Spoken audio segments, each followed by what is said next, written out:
Hola hermanos, Dios les bendiga. Bienvenidos a este devocional. Hoy quisiera compartir con ustedes Hechos capítulo 8. Hechos capítulo 8 y vamos a iniciar un nuevo capítulo el día de hoy. Hoy vamos a abarcar los primeros tres versículos. Vamos con calma, vamos tranquilos, vamos paso a paso porque si agarro textos muy prolongados, pues no se pueden ir digiriendo las enseñanzas conforme van apareciendo. Entonces vámonos a Hechos 8 del 1 al 3, pero antes de iniciar, déjenme decirles, hermanos, que vamos a orar. Vamos a orar por las personas que están pues enfermas de COVID-19. Vamos a orar por el personal médico del país y todo personal médico que esté combatiendo esta enfermedad. Vamos a orar por nuestras autoridades que tomen las mejores decisiones. Yo creo que en este tiempo de crisis a muchos ciudadanos, muchos mexicanos, muchos empresarios, políticos o cualquiera que no está en la posición de tomar decisiones, diríamos que tomaríamos mejores decisiones que quienes están ahora. Y eso es válido, en una democracia es válida, pero como creyentes en Cristo creo que lo que debemos hacer, además de tener una mejor idea de la que nuestras autoridades tienen, ya sea municipal, en el estado o en el país, creo que debemos orar por ellos, porque la sabiduría viene de Dios. La inteligencia es la capacidad que el ser humano tiene para discernir, para gestionar, para prever las cosas, pero solamente la sabiduría de Dios es aquella capacidad dada por Dios y controlada por el Espíritu Santo de decidir lo mejor en el poder de Dios. Así que vamos a orar por sabiduría para nuestras autoridades, vamos a orar por los enfermos de COVID y vamos a orar también por los médicos, enfermeras, etcétera, personal de salud que está al servicio de este país. Vamos a orar. Padre, en el nombre de Jesús, venimos en esta noche a suplicarte, Señor, que tú bendigas nuestro país. Bendice México, Señor, en el nombre de Jesús. Bendice nuestra nación. Bendice, Padre Santo, a las familias con enfermos de COVID, a las personas que están enfermas, Dios, en el hospital con ventiladores. Te suplico que tú, Señor Jesús, puedas llevar paz y consolación a las personas que están enfermas. Te ruego por los médicos, te ruego, Señor, porque ellas puedan hacer un trabajo excepcional, Señor, sirviendo al prójimo. Gracias por los enfermeros, enfermeras, Dios, que están trabajando, Dios, en el nombre de Jesús para beneficio de otros. Te ruego, Señor, por todo el personal médico, público y privado de nuestro país. Bendícelos, Dios, guíales, prospérales, dales ideas nuevas, Dios, para poder trabajar. Padre, te ruego también por nuestras autoridades. Yo mismo, Padre, he tenido ideas que creo que deberían hacerse, pero, Señor, yo sé tomar mi lugar, Señor. Quiero que tú bendigas, Señor, a nuestro presidente de la República, a nuestro gobernador, a nuestro presidente municipal, Señor. Que tu misericordia sea con ellos, con su gabinete, Dios. De alguna manera asombrosa, sóplales, Señor, sobre sus oídos tu voluntad. Yo sé, Señor, lo difícil que es liderar a un grupo de personas, pero ahora liderar un país o un estado con tantos intereses, con tantas propuestas, con tantos pensamientos, conjuntar las voluntades, Dios. Yo te pido en el nombre de Jesús que tú des sabiduría a nuestros gobernantes. Lo pedimos y lo ponemos en tus manos en el nombre de Cristo Jesús. Amén. Amén, hermanos. Vamos a Hechos capítulo 8. Y continuamos, hermanos, con la idea que desencadenó desde el capítulo 7. Recordarán ustedes en el capítulo 7 que Esteban fue apresado después de una acalorada argumentación en contra de algunas personas. Y aquí quiero dar una fe de ratas. Una fe de ratas es cuando yo cometí un error en un dato del devocional de ayer. El apóstol Pablo es originario de Tarso. Tarso es una ciudad de una provincia que se llama Cilicia. Y ayer yo dije que era Cirene, yo me equivoqué en las palabras, revisando los mapas, pues me pude dar cuenta que en esta fe de ratas que yo le quiero compartir es que Cirene es norte de África y Cilicia es al norte pero de Judea. Entonces Tarso está en esa región y lo comento porque ayer estaba revisando el devocional, yo lo veo 3-4 veces después de que lo grabo y me pude dar cuenta de que cometí el error. El apóstol Pablo, que hoy vamos a introducir con él, Saulo de Tarso, es originario de Tarso, Cilicia, y entonces es posible, y esta argumentación es correcta, es posible que Saulo haya sido de los de la sinagoga de Cilicia, no de los de Cirene. Allí cometí el error. Entonces eso es una palabra que yo confundí a la hora de la explicación.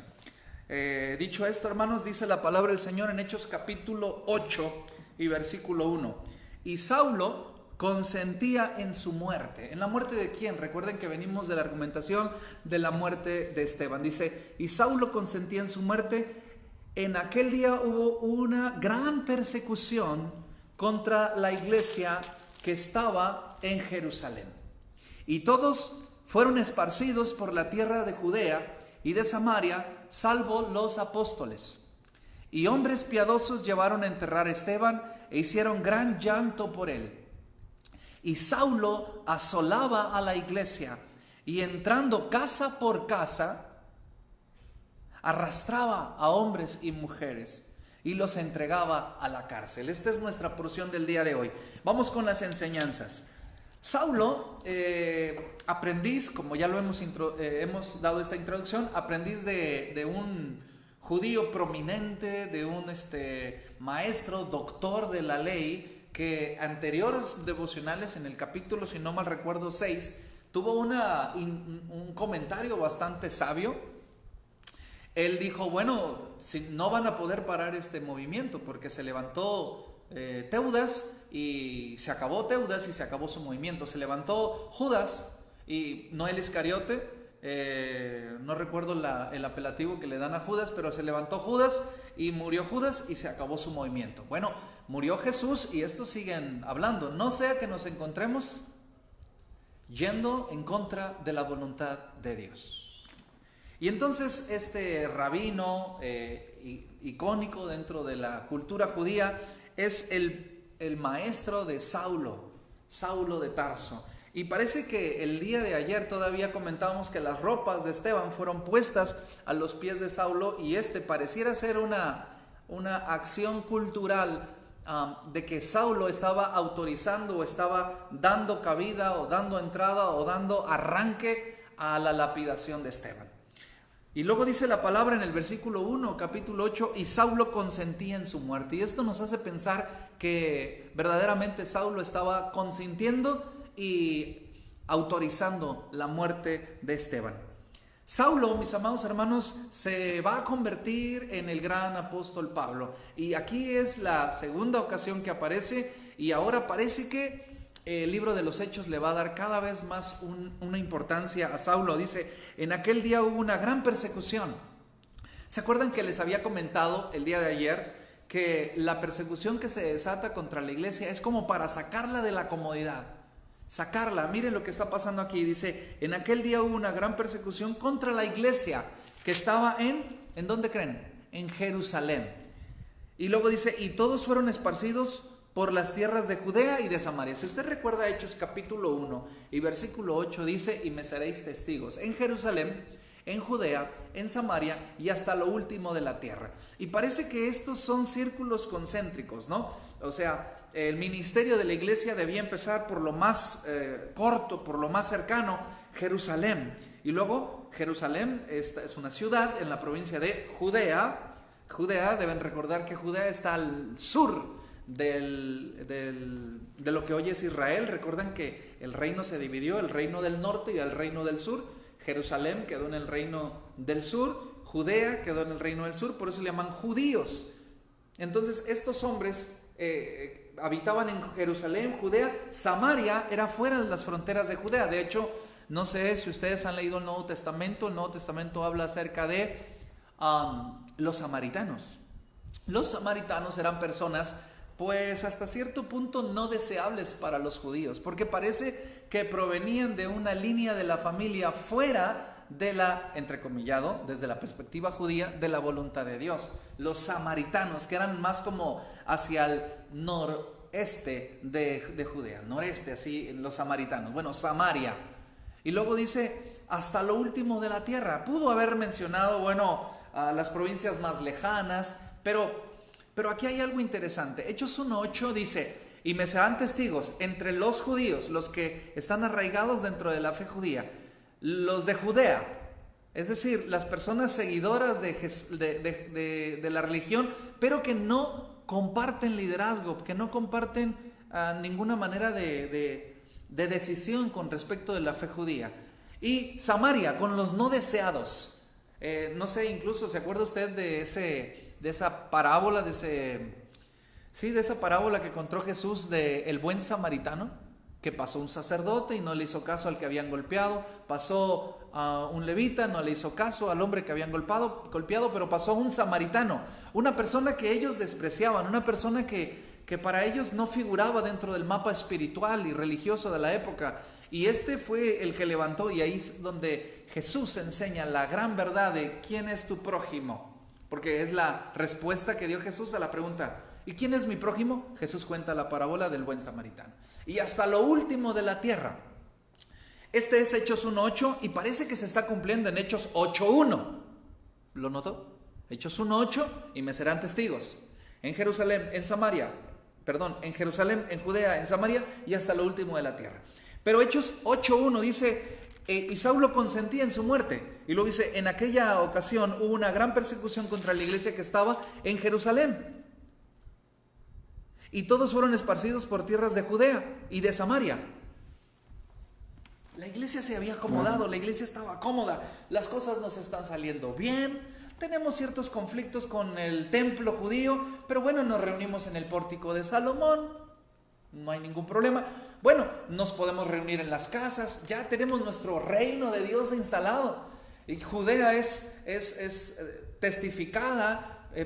Jerusalén tiene testimonio del poder de Dios, muchas maravillas y señales se hacen por los apóstoles. Creo que ya la hicimos, ¿no? Ya alcanzamos a Jerusalén. Incluso muchos de los sacerdotes se vienen a la fe cristiana. Ya la hicimos. Sacerdotes se vienen a la fe cristiana, multitudes vienen a la fe cristiana. Los sacerdotes ahora no pueden argumentarnos porque hay personas que están caminando y no caminaban, hay personas que habían sido sanadas, hay personas que ya la hicimos, terminamos con la tarea. Terminamos con la tarea. Jerusalén ha sido impactada con el poder del evangelio. Pero ¿cuál fue la orden? ¿Jerusalén? No solamente. Judea, Samaria y hasta lo último de la tierra. Y entonces, ¿cómo sacar de la comodidad a la iglesia? Yo sé que esto es cruel, yo sé que esto que estoy diciendo ahora es muy cruel, incluso debatible, pero desde la perspectiva de Dios es más importante la santidad que la seguridad, la santidad que la salud. Lo estoy diciendo conscientemente. Para Dios es mucho más importante la santidad que la comodidad. Muchas veces en el Antiguo Testamento Dios tuvo que quitarle la comodidad, quitarle la salud, de veras, quitarle la provisión a los seres humanos para que los seres humanos buscaran la relación con Dios. A veces nosotros tenemos la seguridad, la salud, la comodidad, la estrategia, tenemos todo acomodado, pero no tenemos la relación. Y Dios dice, hay que cambiar el orden de prioridades. Primero necesitamos tener la relación antes que la comodidad, la relación antes que la salud, la relación antes que la seguridad. ¿Quiere un argumento sencillo? Job. Job fue un hombre que estaba seguro, que estaba provisto, dijo, ya la hice. Los que no han leído el libro de Job, dice la palabra de Dios que Job era un hombre recto, perfecto, temeroso de Dios y apartado de mal. Y dice, bueno, si mis hijos de chiripa han pecado, pues voy a sacrificar por ellos, y todo estaba muy bien. Pero Dios le quita la prosperidad.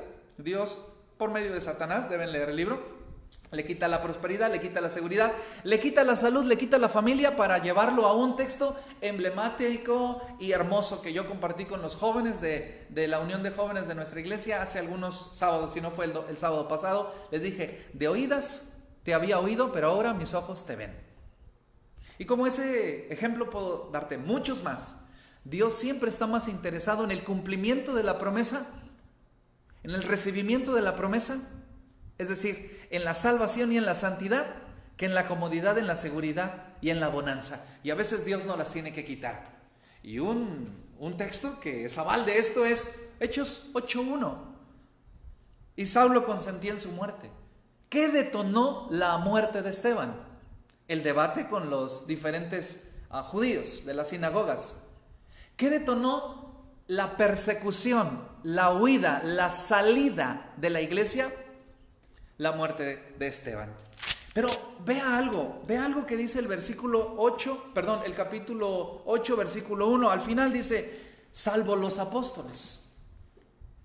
¿No le genera un conflicto eso de, mire, no sé si mi hijo me puede ayudar acá y lo pone en la pantalla, el versículo 1? Dice, salvo los apóstoles, la parte que dice, salvo los apóstoles, y todos fueron esparcidos por las tierras de Judea y de Samaria. Y aquí esta parte yo quiero decirle esto, mira, salvo los apóstoles. Dirá usted, ¿y qué tiene que ver? Es bien importante, es muy, sumamente importante. ¿Sabe por qué? Porque dentro de la cosmovisión judía, del judaísmo pues, porque hay un conflicto, el judío se puede usar como gentilicio o como para referirse a la afiliación religiosa.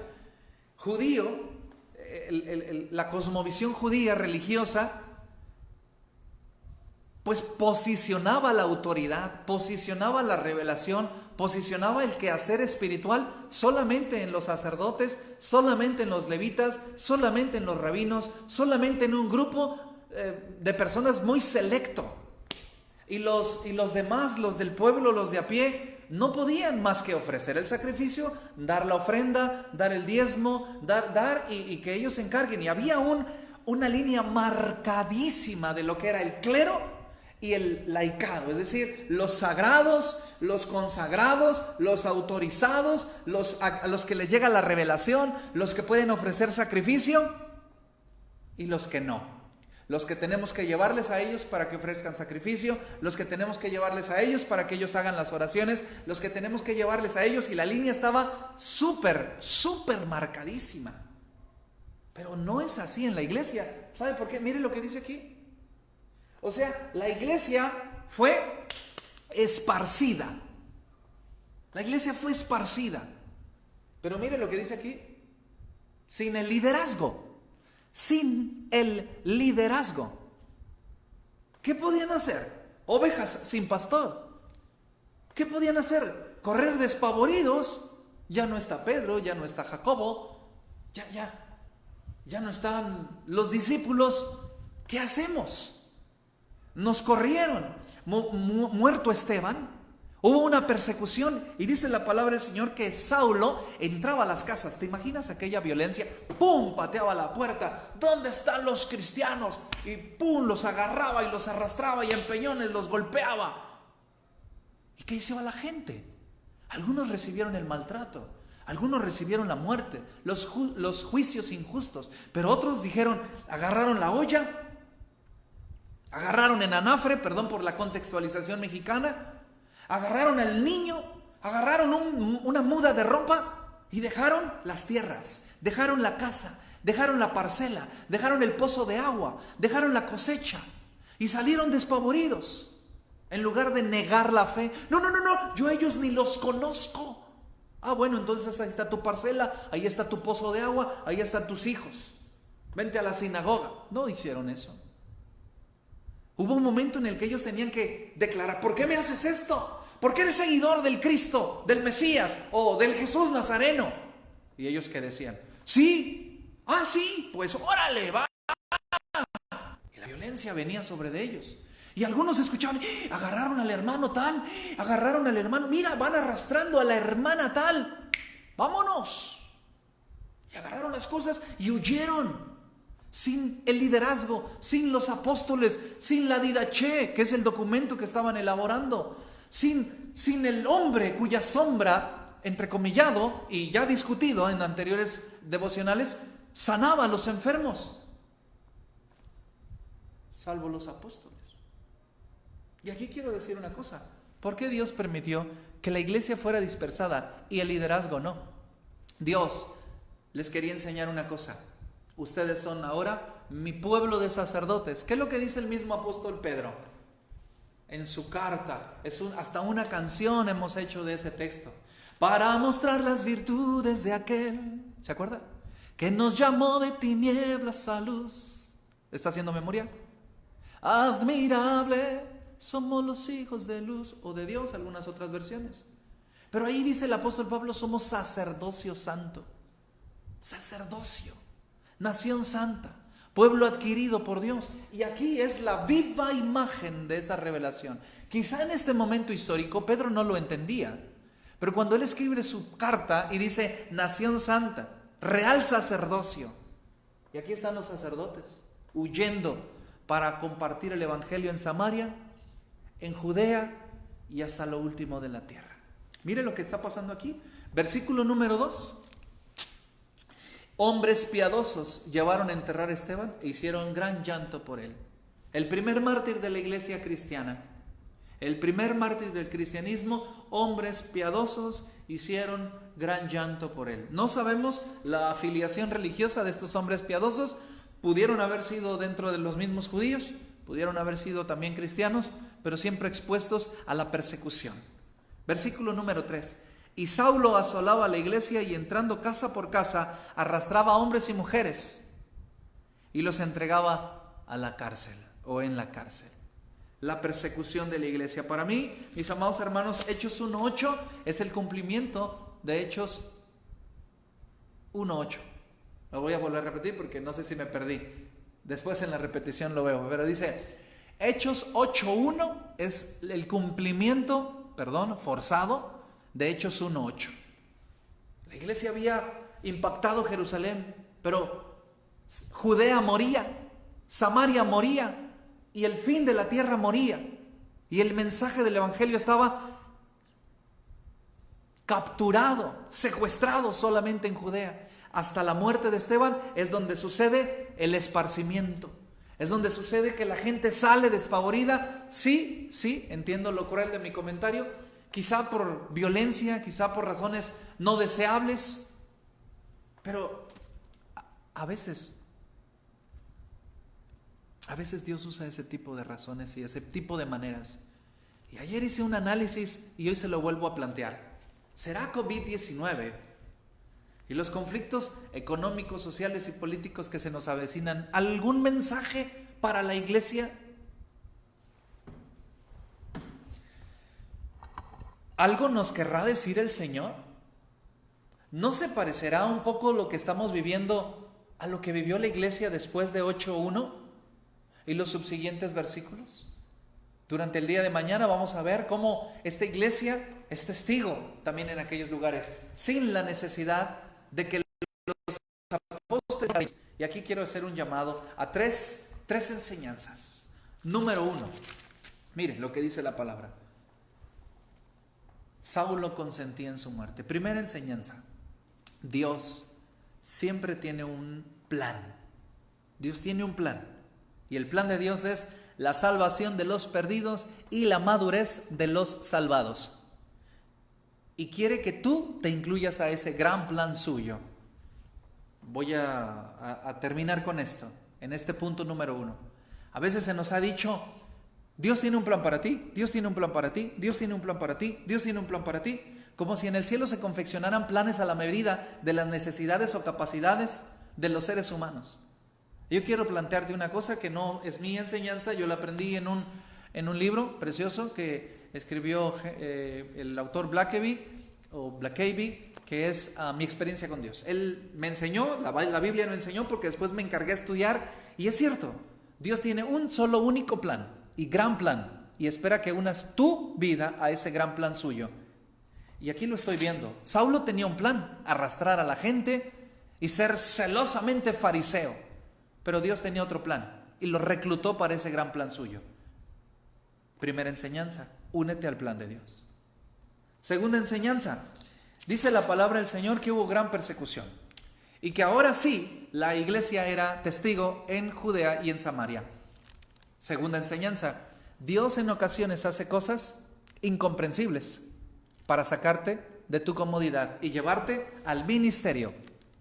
Dios en ocasiones hace cosas incomprensibles, inclusive dolorosas, para sacarte de la comodidad y llevarte al ministerio. Quizás pienses que el cristianismo que estás llevando es el top y llegaste al máximo de la revelación de Dios y de la enseñanza, pero déjame decirte una cosa: esta incomodidad que estamos viviendo, quizá el mensaje que Dios nos está llamando es: deja tu comodidad y sigue implementando mi reino sobre la tierra. Tercera enseñanza. La tercera enseñanza la veo aquí: y hombres piadosos recogieron el cuerpo de Esteban. La Biblia dice que la muerte de los hijos de Dios es agradable a los ojos de Dios. Amados hermanos en Cristo, el hecho de que Esteban haya muerto, el primer mártir de la iglesia, no significa que Dios sea injusto. El hecho de que hombres piadosos hayan ido, recogido su cuerpo y tenido en gloria, habla de que Dios valoró el sacrificio de Esteban. Pero el sacrificio de Esteban fue necesario para que la iglesia saliera de su comodidad. Así que, mis amados hermanos, en ocasiones lo que Dios hace no tiene sentido y es doloroso. Pero créame que tiene un plan, y ese plan es que tú te unas a su gran plan. Y si hay que salir de la comodidad, a veces hay que salir para empezar cosas nuevas. Hermanos, aquí están las tres enseñanzas y este es el devocional del día de hoy. Yo les pido, hermanos, que sigan pendientes. El día de mañana continuamos con Hechos capítulo 8 y los siguientes versículos del 4 en adelante. Yo les quiero pedir que oren por favor por nuestra iglesia. El día de mañana tenemos un servicio especial para los niños. Conéctense, 12 del mediodía, arrancamos con el culto especial, culto virtual. Va a ser en vivo por Facebook Live. En esta ocasión no tenemos un pregrabado, pero sí vamos a estar en vivo a partir de las 12 del mediodía. Hermanos amados, que el Señor les bendiga. Cuídense, permítanme orar para despedirnos. Padre, en el nombre de Jesús te pido que tú bendigas a nuestra iglesia. Gracias por tu misericordia en nosotros. Bendice a los niños que todavía mañana vamos a agasajarlos, a celebrarles. Gracias por tu misericordia. En el nombre poderoso de Jesucristo. Amén. Amén, hermanos. Que el Señor les bendiga. Adiós.